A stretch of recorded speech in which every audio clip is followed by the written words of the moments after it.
Oh my gosh, so good. Hey guys, it's Coach Carmen. And it's Coach Nick. And we are Because of Why.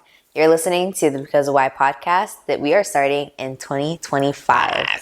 It's crazy, but we're going to do this raw, straight out, no edits. We're just go through it, listen to where you want. I think this is going to be a really, really good one. Today's topic, and we're just going to, what we're doing, I'm going to explain how the podcast is going to work. We're going to choose a topic every podcast, and we're just going to talk. Because sometimes you just have one of those conversations because one topic is so powerful and then you don't record it and you're like, why didn't I record it? Well, now I'm going to start making a notes about powerful conversations we had. And I know for a fact that if we record it, we can have a completely different conversation and it'll be just as good. Yeah, and we don't know whose life we can change by just recording this because like Carmen says, like in car rides, we just had these great conversations. Like, dude, that would have been good to help someone right there. And you know what's funny? Hold this, please. Yep. I'm literally, give me 1 second. This is so funny. Where you going?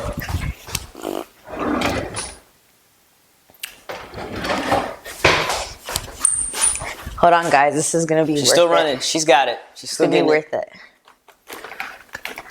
be worth it. I don't even know what she's getting right now. I'm telling you guys, this thing is completely raw. We're not cutting out. We're just showing. We're not cut out any of the bullshit. It's just gonna be us, our faces, our personality. Just gonna have fun together.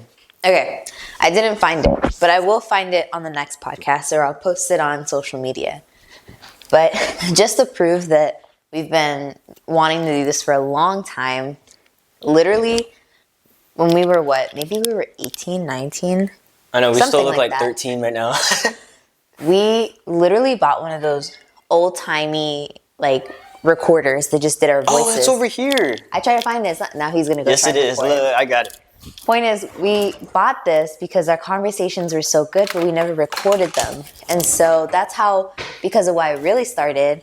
Us going to DC and saying, well, if we can't record our conversations, oh my God, he found it. Olympus. If we can't record ours, let's go ask people their successes. How did they make it? What is their why? And so, I know that was elongated, but actually, the point is...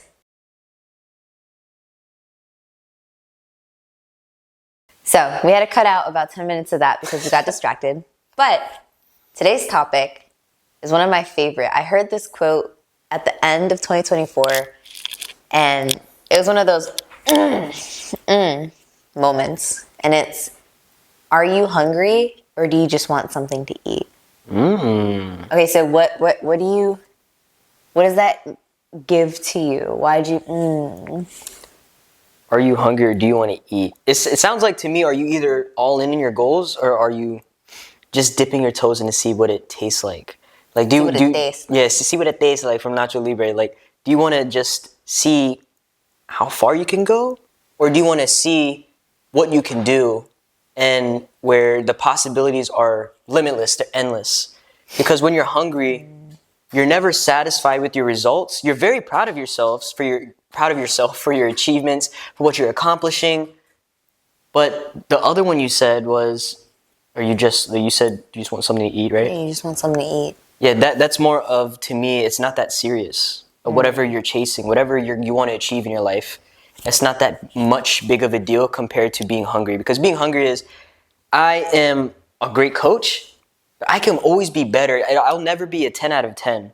I'll always be at least a 9 out of 10. Always moving. Because I can always improve in something, and I'm hungrier to get better and better and better. But if I just want to see what it tastes like, or if I just want a snack or whatever, it's not that serious. Oh, I'm telling you.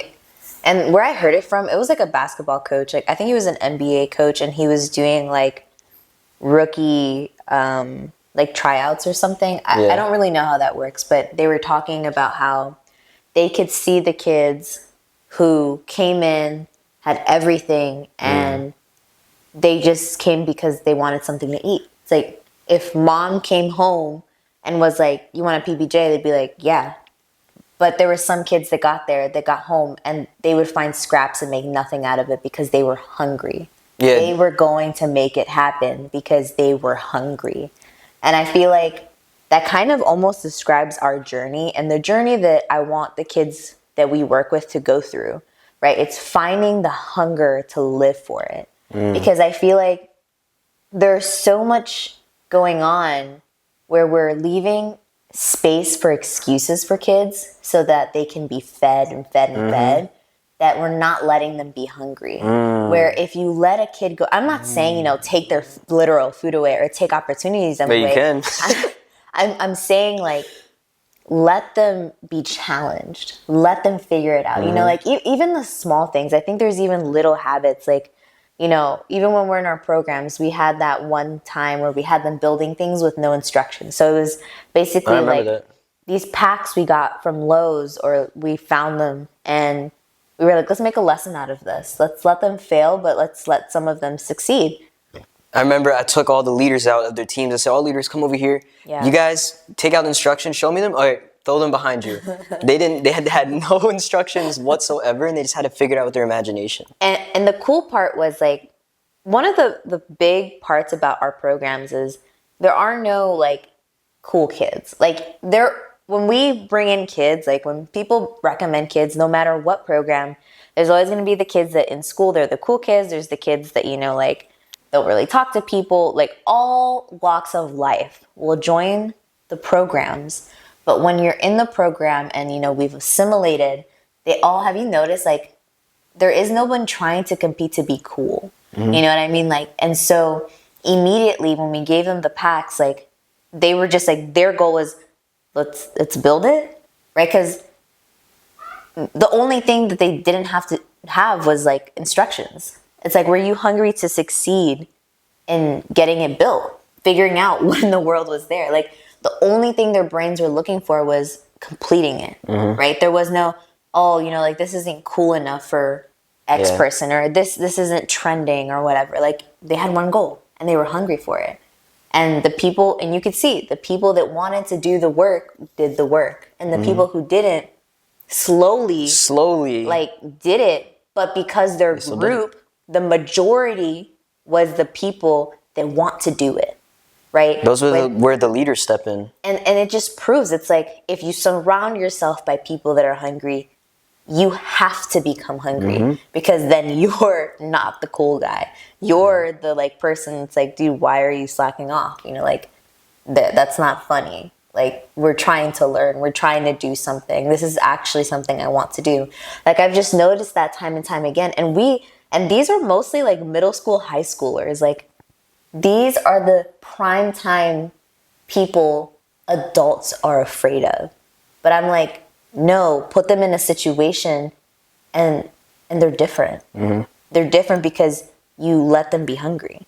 You know, it really reminds me of the analogy I always say, are you a hunter or are you a fisherman? Are you a fisherman that sits there, throws your reel and rod, you're like, hey, someday I'm going to get an opportunity, someday I'm going to get that magical best friend to come say hi to me. Maybe one random day I'm going to get this cool lover that says, oh, you're so cute, you're so handsome, and they come to you. Or do you have the hunter mentality, which is, are you going to go out there and get it? It doesn't matter what anyone says. It doesn't matter, even in your mind, you don't even believe in yourself at first. You just know you got to take action, take that first step, and you go out there and make it happen. You see, that's very interesting because it's like a lion. If a lion continues to feed its cub, even when it develops and grows into its own self as a lion, it's never going to know how to hunt. And if we don't teach kids how to hunt, how to make opportunities, how to go out there on a job interview by yourself, shake hands with them with pure confidence, look people in the eyes when you're speaking to them, they have a great future ahead of themselves if they know how to do it themselves. And like you said earlier, Carmen, it's you got to put them in these tough situations so they use their actual minds instead of someone continuously feeding, mama bird feeding the food down their necks. But they can actually learn how to hunt themselves. And then they can provide for their family in the future. And the funniest part is, like, it's easier. I know it sounds, how do I say it? Easier said than done? Is that what you're saying? It sounds easier said than done. But I promise you, it actually is pretty easy. Like you're mentioning, you know, like, giving them these opportunities, or I guess taking away, like, something, or, you know, whatever, putting them in situations. But if you think about it, life every day gives you these opportunities themselves. Like, something as simple as, don't pack their lunch for them. Let them pack lunch. I remember my mom, I forgot my lunchbox. I'm not eating lunch, okay? Like, my mom was like, okay, that was your responsibility. And same thing with my key. I remember I'd always forget my key. I was like, you're waiting outside. Key. I have things to do. And I was like, Just do that today, lady. I'm working on it. But point was, it's like, not just like what my mom did, but like in general, like what we do or what we see. It's like, it's small little habits. Like if you're strong on responsibility, be strong on responsibility the entire time. One thing I don't like seeing is when you say one thing and it's not every time. Like for example, you're grounded, no phone for a week. And then a day later, Mom, but I did better. You're right. Here you go. No, it should be, Mom, I did better. That's amazing. Keep doing better. What does that do? It's lowering the standard. It breaks the standard. Yeah. It lowers the standard. It does. And people don't realize that. Here's the thing. Kids are so smart. They're so smart. That's why we call them sponges. So if you tell them that the pattern is phone's gone for a week, but phone gets returned day next, kid knows my phone's coming back. Do what I want. Yeah. Who cares? And it's like you just have to follow through. I mean, I think that was the perfect tattoo you could have gotten because I think our life is seriously led by a standard. A standard, yeah. And don't get me wrong, like we all trip and fall, every once in a while we change things up and that's okay. But I still think that a majority, again, right, it's like that minority amounts of your life. The majority of your life should be spent consistency in your standards.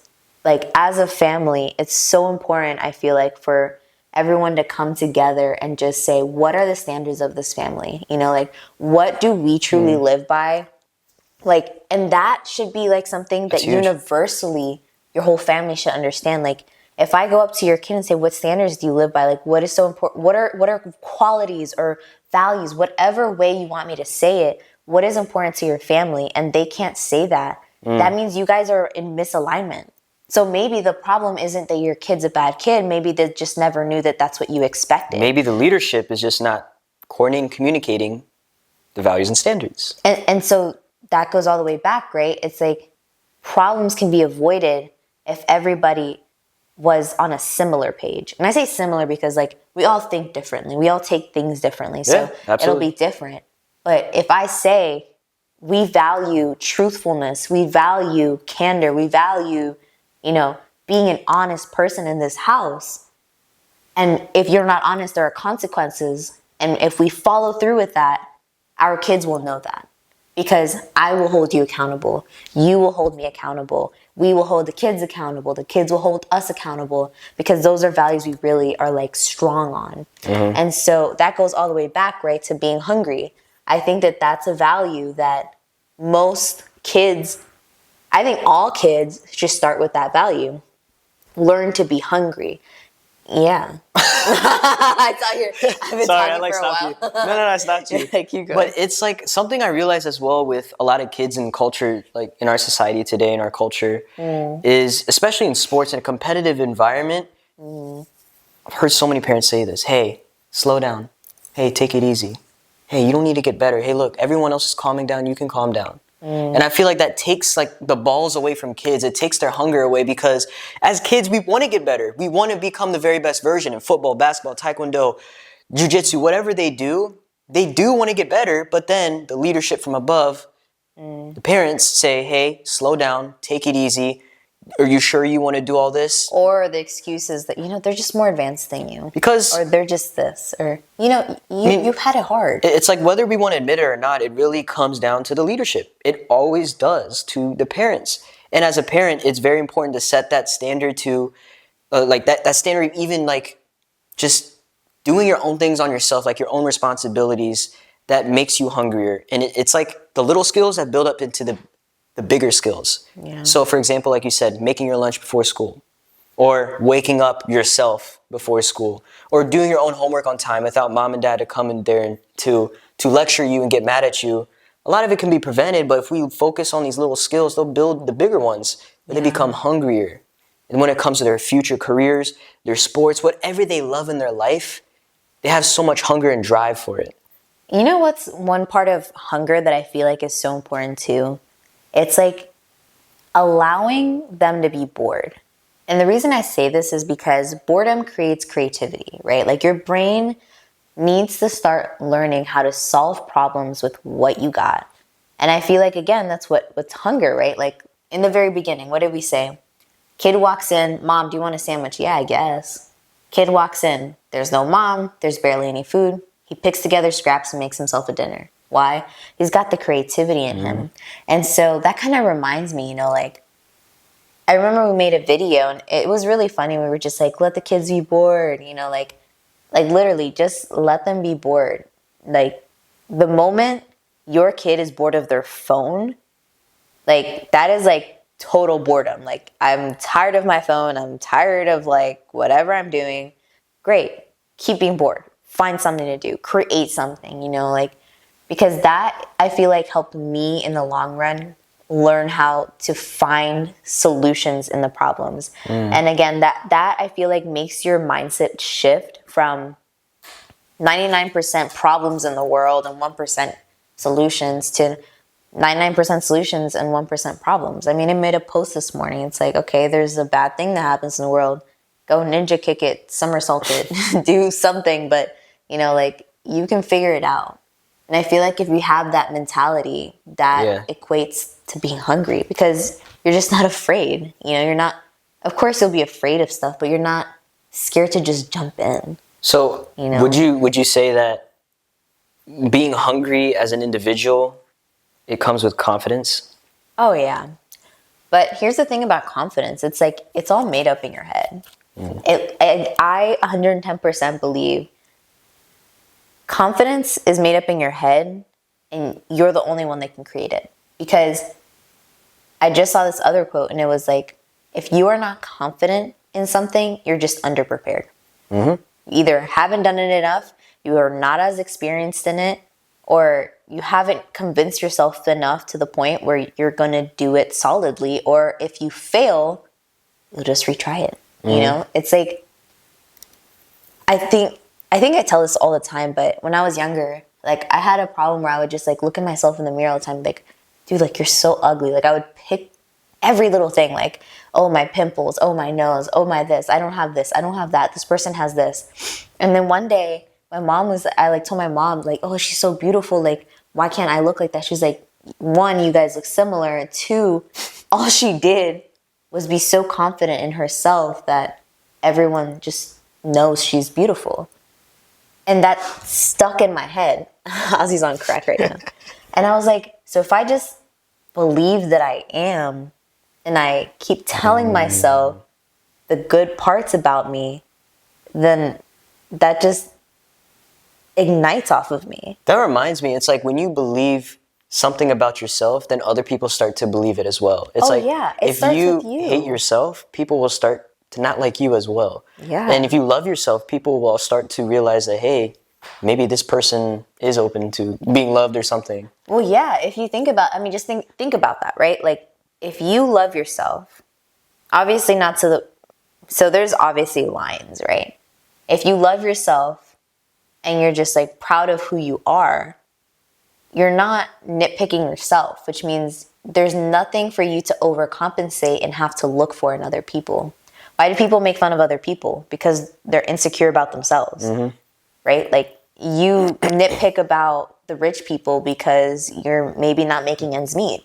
You're nitpicking on, this person's nose because maybe you don't like your ears. I don't know. Like people try to overcompensate to cover up so no one will look at them. So they'll pay attention to that person there.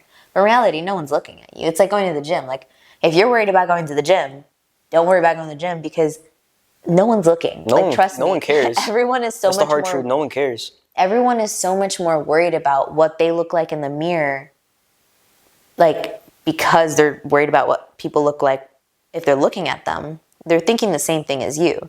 Everyone's staring at them. You're like, oh, like, do they see my underwear line on my leggings? Do they see this fat roll right here? Do they see, when I run, do they see my, like, dude, no one's looking. Everyone's thinking to themselves their own things. Like, even the most judgmental people in the gym are just thinking about themselves. And it's like, that's just human. But humanely, we think that everyone else is looking at us.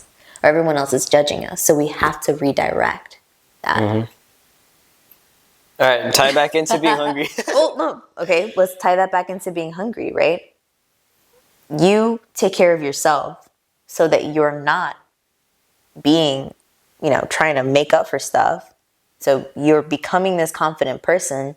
So you're hungry because that confidence in yourself, you're like, well, you know what? I might not have XYZ, but I have this and I'll figure it out. So I have enough to figure it out. So then you say it's like an abundance mindset versus a scarcity mindset. Oh, yeah. I'm telling you, like, all of this. I want to share this real quick. Hey, I want to share this real quick, okay? So look, this is something that's really cool. It's if you get a glass of water, halfway full. I remember I did this exercise with a bunch of the kids we coach, and I was like, if you guys think about it, scarcity mindset says the glass is half empty. I know we've all heard of this, right? But no one actually said scarcity and abundance mindset. This is my take on it. The abundance mindset says the glass is half full, focusing on what's there rather than what's not there. So how would that relate to being hungry? It's the same thing. It's like, think about it, right? You're hungry. You're a hungry kid. You want that opportunity. And you're confident in your own abilities and what you got and the fact that you can learn new things if you have to. And because you're confident in your abilities, that means you're already in an abundant state, right? Because what did I say? You either have it or you're willing to learn it. Mm-hmm. You're in that positive, abundant state of like, I have what it takes to do this. Whether I have what it takes means I already have the quality or I'm going to learn to do it, right? It's like, abundance comes from confidence, and confidence comes from abundance, and abundance and confidence makes you the best type of hunger. Dude, that was like some cool ass equation. That shit got me going in circles. That was good. I understood it though. But I don't know. I'm telling you, it's like, I always tell Nick this. It's like, if you take anything, it can all connect. Mm-hmm. The world is so connected. Yeah. It's just about, are you aware enough to connect it yourself? Mm. Are you aware enough, or are you willing enough to sit there and think about it for a second? Just be like, There goes the creativity part. Yep. Mm. Well, any last thoughts about, are you hungry? Or you just want something to eat? Well, my last thoughts are just, I know it's a new year, 2025, and we're all setting our goals for the whole year, and that's very important. I'm glad you're doing that. I just want you, and I'm going to pray for you that you stay on these habits, these goals, this journey that you're going on, and remain hungry. It doesn't matter if you're overweight right now and you end up having abs in the next 90 days, which you can. We've seen that in person happen, and people have done that. It's crazy. But I still want you to have that hunger. Even if you got the abs in 90 days, have the hunger to be even stronger, to be even more lean. There's always like more ways and areas and room for you to improve. And if you don't think you can improve by 1%, then you're just totally wrong and you're bullshitting yourself. Mm. But I believe everyone is always a 9 out of 10, no matter what they do, whether it's in sales, whether it's in customer service, or just being fit or being healthy, business goals, whatever it is, there's always room for improvement. And just always remain and stay hungry for that improvement, rather than looking for something to just eat, to try, to taste, to see what it tastes like. See what it tastes like. Yeah, I truly feel like, at least for me, and that's why I picked this topic, is that 2025 ignites, like, when I think of 2025, I see consistent hunger. Like, you are just hungry to get it. You're not just there to be there. You're not just like, great, got this next contract. Great, got this next thing. Mm-hmm. No, it's, fuck yes, I did this shit. I have to go get more. Oh, fuck yes, I just helped this person. I have to help another fucking person. More. And not in a greedy way, in an abundant way. Oh, that excites me. In a way that's like, yeah, I am going to help hundreds of thousands of millions of billions of people. Yes, I want to do that. Mm-hmm. Yes, I have to do that. I'm hungry for it. So, what are you hungry for 2025?